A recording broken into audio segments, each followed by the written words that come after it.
Hello friends. आपको क्या लगता है कामयाबी कैसे मिलती है?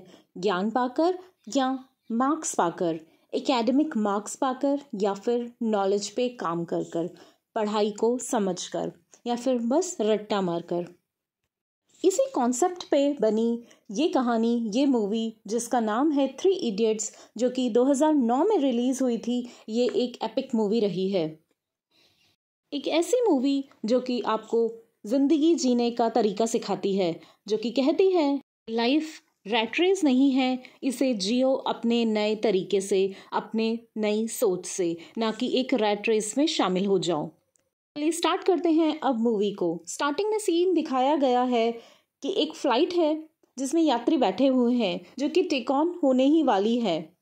जहां हमें दिखाया जाता है आर माधवन, जो कि फरहान कुरैशी का रोल निभा रहे हैं, जिनके पास एक फ़ोन आता है और वो इस फ़ोन के बाद फ्लाइट को रुकवाने के लिए हार्ट अटैक का ड्रामा करते हैं और फ्लाइट छोड़ के भाग जाते हैं अपने दोस्त से मिलने की उम्मीद में। अब नेक्स्ट सीन दिखाते हैं जहाँ की शर्मन जोशी हैं, जो कि राजू रस्तोगी का रोल निभा रहे हैं। वो भी नींद नहीं है और उनके पास भी एक कॉल आता है और वहाँ पर बिना पैंट पहने ही भाग जाते हैं अपने दोस्त से मिलने की उम्मीद में। यहाँ हमें दिखाते हैं कि आज 5 सितंबर का दिन है और यहाँ उनको चतुर रामलिंगन मिलते हैं, जो याद दिलाते हैं कि 10 साल पहले उन्होंने बेट लगाई थी कि हम देखेंगे कौन कितना सक्सेसफुल होता है। अब इन्हें अपनी सक्सेस पे बहुत ज़्यादा गुरूर है। उन्हें ऐसा लगता है कि वही सक्सेसफुल हुए हैं, बाकी सब फेल हुए हैं, अपनी लाइफ में कुछ नहीं बने हैं। अब यहाँ रैंचो इतने सालों से किसी से भी मिला नहीं है, पर उसे एक फोटो के थ्रू पता चलता है कि रैंचो शिमला में है और ये लोग निकल पड़ते हैं रैंचो से मिलने की उम्मीद में शिमला की तरफ। यहाँ हमें दिखाते हैं कि बहती हवा सा गाना स्टार्ट होता है और फ्लैशबैक में 10 साल पीछे की कहानी स्टार्ट हो जाती है।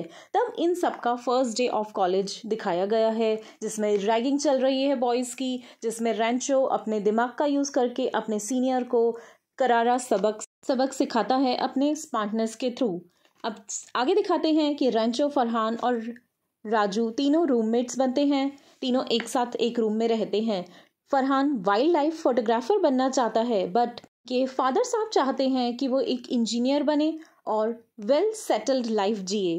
राजू का परिवार आर्थिक रूप से फाइनेंशियली बहुत कमज़ोर दिखाया गया है। उसे हर पल अपने फ्यूचर का डर और रिस्पॉन्सिबिलिटीज़ का बर्डन बहुत ज़्यादा है उस पर। साइंस स्टूडेंट होने के बावजूद भी वो इस डर की वजह से पूजा पाठ में लगा रहता है। उसके हाथ में अंगूठियां हैं जिन पर वो खुद से ज़्यादा भरोसा करता है कि इनकी ताकत से मैं हर चुनौती को पूर्ण कर पाऊंगा। वो डर डर कर जी रहा है। रैंचो एक अलग ही किस्म का किरदार दिखाया गया है। वो मार्क्स, किताबी ज्ञान, ग्रेड्स, बुकिश नॉलेज पर भरोसा नहीं करता। उसका मानना है कि करो जो तुम्हारा दिल करे, तो फिर कामयाबी तुम्हारे कदम चूमेगी। रैंचो के इसी एटीट्यूड से कॉलेज के प्रिंसिपल वीर सहस्बुद्धे बिल्कुल भी सहमत नहीं हैं। प्रिंसिपल का रोल अमन ईरानी ने बहुत ही अच्छे से निभाया है। वो बहुत ही स्ट्रिक्ट प्रिंसिपल का रूप लेके आए हैं और उनका कहना है कि लाइफ इज़ अ रेस, जिसमें आपको फर्स्ट ही आना है, सेकंड की भी कोई पहचान नहीं होती। प्रिंसिपल की 2 बेटियां हैं, पिया और मोना। अब मोना की शादी में रैंचो और पिया पहली बार मिलते हैं। तीनों फ्रेंड्स खाना खाने की जुगाड़ के चक्कर में बिन बुलाए ही इस शादी को अटेंड करते हैं और यहाँ पर खाना खा रहे होते हैं। जो उनको पता चलता है कि ये तो उनके प्रिंसिपल सर की बेटी की शादी है। वहाँ पर प्रिंसिपल राजू और फरहान को अलर्ट करते हैं और अपने ऑफिस में बुलाते हैं और कहते हैं कि रैंचो बहुत अमीर है, उसे कोई फ़र्क नहीं पड़ता, लेकिन फरहान और राजू को फ़र्क पड़ेगा अगर उनकी स्टडीज़ ख़राब हो गई तो उन्हें कहीं जॉब नहीं मिल पाएगी। तो कंसंट्रेट करें और अपना रूम चेंज करें, दूसरे स्टूडियस स्टूडेंट्स के साथ रहें, अगर रैंचो से दूर रहें। अब ऐसा कहने पर राजू तो अपना रूम चेंज कर लेता है और वो चला जाता है चतुर के रूम में चतुर के साथ रहने के लिए। लेकिन चतुर खुद तो पढ़ाई करता है, खुद तो स्टूडेंट्स है, खुद तो पढ़ता रहता है 18 आवर्स तक, लेकिन दूसरे स्टूडेंट्स को डिस्ट्रैक्ट करने के लिए गंदी बुक्स उनको दे देता है कि अगर वो नहीं पढ़ेंगे तो ऑटोमेटिक ये ही फर्स्ट आएगा। अब आगे दिखाते हैं कि चतुर को एक स्पीच बोलनी है कॉलेज फेस्ट में टीचर्स डे वाले दिन, जो कि हिंदी में है। तो वो अपनी स्पीच को लिखवाते हैं किसी से, लेकिन इस चीज़ का सबक सिखाने के लिए रैंचो उनकी स्पीच के कुछ वर्ड्स को चेंज कर देते हैं, जो कि वो स्पीच बोलते हैं सबके सामने तो उनको बहुत ज़्यादा इंसल्ट महसूस होती है, बहुत शेमफुल महसूस होते हैं वो। इसकी वजह से चतुर रैंचो से बहुत नाराज़ हैं, बहुत ज़्यादा गुस्सा हैं और वो शराब पीकर रैंचो को चैलेंज करते हैं कि अगले 10 साल में देखते हैं कौन कितना सक्सेसफुल हो सकता है, और बेट लगाते हैं रैंचो से कि कौन कितना सक्सेसफुल रहेगा। आगे दिखाते हैं पिया और रैंचो को। पिया उस पर गुस्सा करती है कि तुमने कॉलेज फेस्ट में सारे वर्ड्स स्पीच क्यों चेंज की, तुम मेरे पापा को क्यों परेशान करते रहते हो। तो रैंचो कहता है कि तुम्हारे पापा स्टूडेंट्स नहीं तैयार कर रहे बल्कि गधे तैयार कर रहे हैं, और सुहास को भी वो गधा कहता है जिससे कि पिया की इंगेजमेंट हुई है। और यही कॉन्वर्सेशन के बीच में एक घड़ी की वजह से इन दोनों की इंगेजमेंट टूट जाती है, सुहास और पिया की। आगे दिखाते हैं कि रैंचो को फ़ोन आता है और वो पिया को अपने साथ चलने को कहता है कि एक इमरजेंसी है और मेडिकल इमरजेंसी है तो तुम्हें चलना पड़ेगा मेरे साथ। और दिखाते हैं कि राजू के पापा बहुत सीरियस हैं, एम्बुलेंस टाइम पे नहीं मिल रही है, तो तुम पिया से कहता है कि तुम मेरी हेल्प करो, तुम उनको लेके चलो हॉस्पिटल मेरे साथ।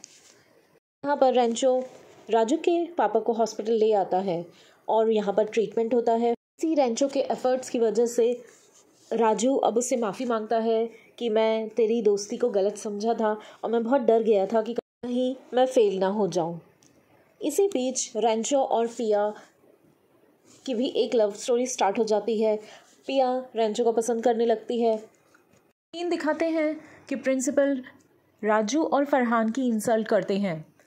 अब आगे हम देखते हैं कि तीनों फ्रेंड्स मिलकर बैठे हुए हैं, ड्रिंक कर रहे हैं और अपने फ्यूचर के लिए बातें कर रहे हैं कि फरहान फोटोग्राफर बनना चाहता है, लेकिन अपने हिटलर बाप की वजह से डर के वो उनके सामने ये कह ही नहीं पाता कि मुझे फोटोग्राफर बनना है, इंजीनियर नहीं बनना।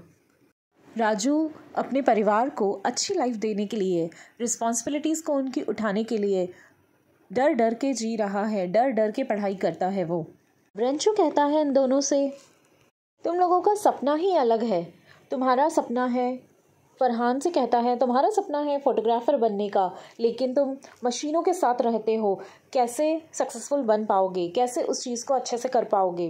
राजू से कहता है कि तुम डरते ही इतना हो, तुम कैसे अपनी लाइफ में अच्छे इंजीनियर बन पाओगे, इंजीनियरिंग बनने के लिए तुम्हें डर को छोड़ना पड़ेगा।